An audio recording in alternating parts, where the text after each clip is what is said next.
اعوذ باللہ من الشیطان الرجیم بسم اللہ الرحمن الرحیم وعلیہ، یعنی جو ہماری پچھلی گفتگو تھی وہ گفتگو ہماری یہاں تک تھی. اس طرح سے سمجھ لیجئے خلاصتاً کہ اگر وضو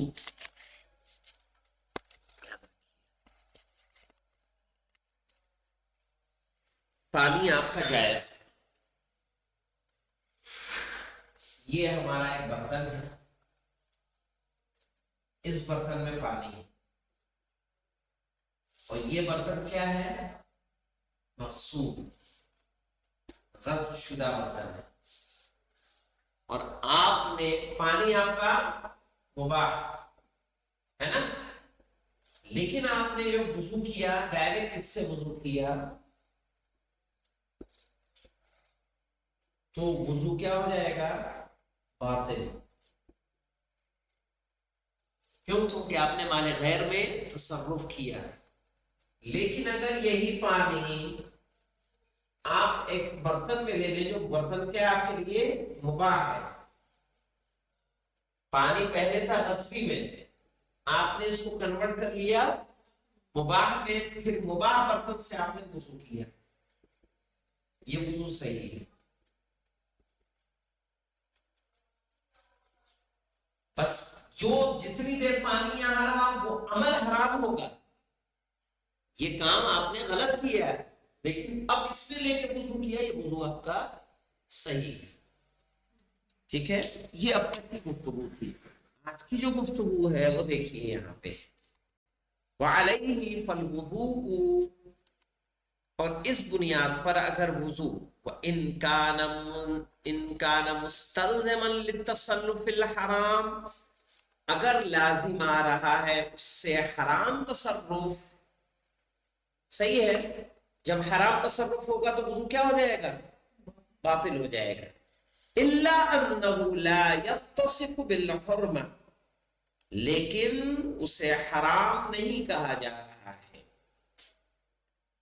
اور جب حرام نہیں کہا جا رہا ہے لا مانع من الامتثال بھی، کہا اس کو بجا لانے میں کوئی مانع نہیں ہے. کس طرح سے مولانا؟ جب آپ نے اسے دوسرے برتن میں لے لیا ہے. ووقوعه مصداقا للواجب، اور جب آپ اسے انجام دیں گے تو واجب کے مصداق میں واقع ہوگا. وَإِنْ كَانَ الْأَحْوَطُ هُوَ الْإِجْتِنَابُ لِوُجُودِ الْقَائِلِ بِالْحُرْمَةِ وَالْبُطْلَانِ، کہہ رہے ہیں اور لیکن بہتر ہے کہ انسان اجتناب کرے، اس لیے کہ کچھ ایسے لوگ بھی ہیں جن کا یہ قول ہے کہ اس طرح سے وضو کرنا حرام اور باطل ہے. ایک نمبر کے حاشیے پہ جائیں گے تو کون لوگوں نے کہا ہے؟ تنقیح جلد 4 صفحہ 364 اور 365 میں ہے یہ بات. والامر کما افادہ، اور جو ہم نے بتایا جیسا فائدہ اسی طرح سے ہمارا معاملہ ہوگا.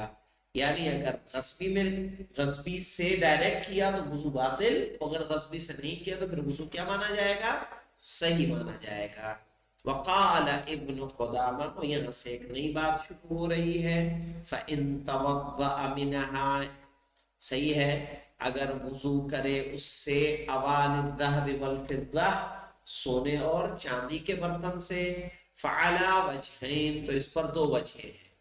احدهما تصح طہارته وهو قول الشافعی واسحاق وابن المنذر اصحاب الرأی. صحیح ہے، کہہ رہے ہیں یہاں پہ دو وجہ ہیں، ان میں سے پہلی کیا ہے؟ تصح طہارته، اس کی طہارت کیا ہوگی؟ صحیح ہوگی. اور یہ قول کس کا ہے؟ شافعی کا، اسحاق کا اور ابن منذر کا. اور کچھ علماء ہے جن کی رائے یہ ہے. کیوں؟ وجہ کیا ہے؟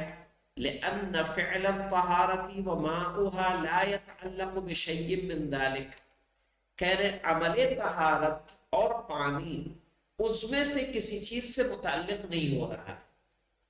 صحیح نا، وہ صرف رکھا ہوا ہے، جو پانی یوز ہو رہا ہے وضو میں وہ کیا ہے؟ پاک ہے. عمل جو وہ کر رہا ہے وہ کیا ہے؟ صحیح ہے. اس بنیاد پر اس کی طہارت کیا ہے؟ صحیح ہے. ان کا یہ قول ہے. والثانی، دوسرا کیا ہے؟ لا یصح، دوسرے قول کے مطابق کیا ہے مولانا؟ صحیح نہیں ہے. کیوں؟ لأنه استعمل المحرم فی العبادہ، اس لیے کہ حرام کو استعمال کیا گیا کس میں؟ عبادت میں. فلم یصح کالصلاۃ فی الدار المغصوبہ، تو صحیح نہیں ہوگا اس سے وضو کرنا بالکل ویسے ہی جیسے نماز کسی غصبی گھر میں پڑھی جائے. بھائی نماز کے ارکان تو سارے درست ہیں، صحیح ہے نا، لیکن چونکہ جگہ غصبی ہے اس وجہ سے کیا ہوتا ہے؟ نماز باطل ہوتی ہے کہ نہیں ہوتی؟ اسی طرح سے آپ کا ٹھیک ہے پانی پاک ہے، ٹھیک ہے آپ کا عمل درست ہے، لیکن متعلق ہو رہا ہے کس سے؟ حرام سے، جس سے شریعت نے ہمیں کیا کیا ہے؟ منع کیا ہے، اس لیے آپ کا وضو بھی باطل ہے. والاول اصح، ہاں مولانا یہ ان کے یہاں کون کس قول کو انہوں نے صحیح مانا؟ جس میں وضو جنہوں نے کس کو کہا ہے؟ سونے چاندی کے برتن میں صحیح قرار دیا ہے. وَيُفَارِقُ هَذَا الصَّلَاةُ فِي الدَّارِ الْمَغْصُوبَةِ، اور کا فرق کرتا ہے یہ اس نماز سے جو غصبی جگہ پر پڑھی جائے. یعنی یہ وضو کرنا سونے اور چاندی کے برتن میں کہا یہ فرق کرتا ہے کس سے؟ غصبی جگہ میں نماز پڑھنے سے. لأن أفعال الصلاة من القيام والقعود في الدار المغصوبة محرم لكونه تصرفا في ملك غيره بغیر اذنه وشغلا له. سمجھ میں آئے مولانا؟ لأن افعال الصلاة بالقیام والقعود، اس لیے کہ نماز کے ارکان قیام والقعود میں سے فی الدار المغصوبہ، صحیح ہے، غصبی گھر میں محرم کیا ہے؟ حرام ہے. کیوں حرام ہے؟ لکونہ تصرفا فی ملک غیرہ، صحیح، اس لیے کہ تصرف ہے دوسرے کی ملکیت میں بغیر اذنہ، بنا اجازت کے، مشغولا لہ، اور اس میں عمل انجام دیا جا رہا ہے. وافعال الوضوء من الغسل والمسح لیس محرم بمحرم، یعنی یہ ان کی دلیل ہے مولانا کہ جو لوگ کیا کہہ رہے ہیں سونے چاندی کے برتن سے وضو صحیح ہے.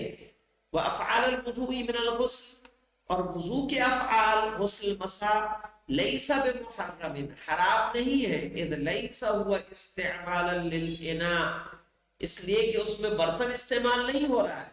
ولا تصرفا فيه، نہ اس میں تصرف ہو رہا ہے. وانما يقع ذلك بعد رفع الماء من الاناء وفصله عنه، بلکہ اس لیے یہ تب واقع ہوتا ہے جب پانی بلند ہوتا ہے برتن سے، وفصله عنه، اس سے کیا ہو جاتا ہے؟ جدا ہو جاتا ہے.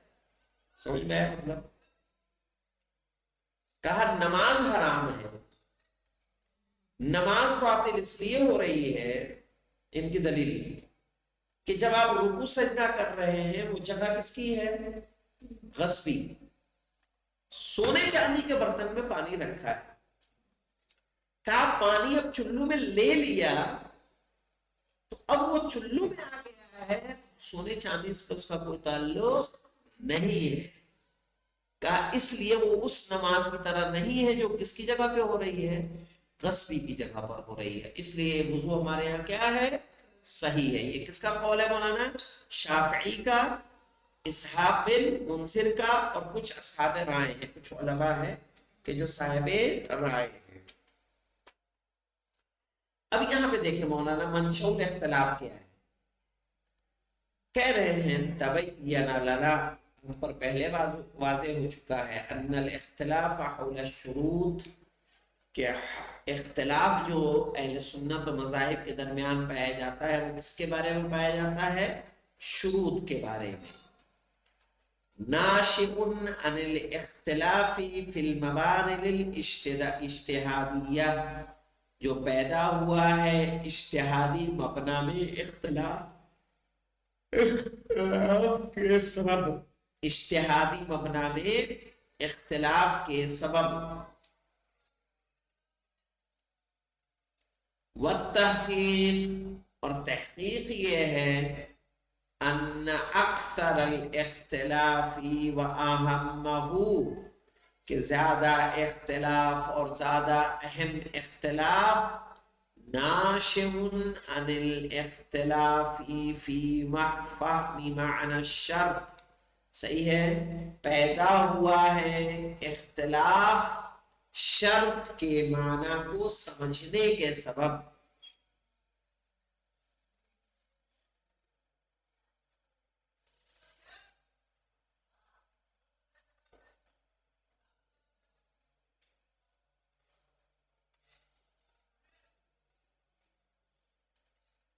وتطبیق المفہوم علی المصداق، اور مفہوم کی مصداق پر تطبیق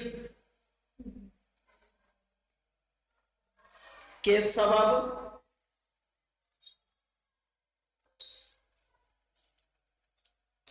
فَمِنَ الْجَدِيرِ أَن نَّدْرُسَ أَوَّلًا مَعْنَى الشَّرْطِ، خلاصتاً ہمیں چاہیے کہ ہم جانیں معنی شرط کے معنی کو، کہ شرط کہتے کسے ہیں. ثُمَّ نَتَحَدَّثُ عَمَّا يَصْدَقُ عَلَيْهِ الشَّرْطُ، پھر ہم بات کریں گے کہ شرط کس پر صادق آتی ہے. یعنی اولاً یہ ہے کہ ہم شرط کو سمجھیں کہ شرط کہتے کس کو ہیں. مثال کے طور پر آپ نے دیکھا حنبلی کے ہاں شرط کتنی، ان کی تعداد کتنی ہے، شافعی کے ہاں الگ ہے، شیعہ اثنا عشری کے ہاں تعداد الگ ہے. کہا یہ جو تعداد میں فرق آیا ہے، وہ فرق آیا ہے کس کو، کیا سمجھ کے، شرط کے معنی کو سمجھ کے. اس لیے پہلے ہم کیا جانیں گے، شرط کے معنی کو جانیں گے، پھر ہم اس پہ بحث کریں گے کہ یہ کس پر شرط صادق آتی ہے. اب رہا ما ہوا الشرط، شرط کیا ہے.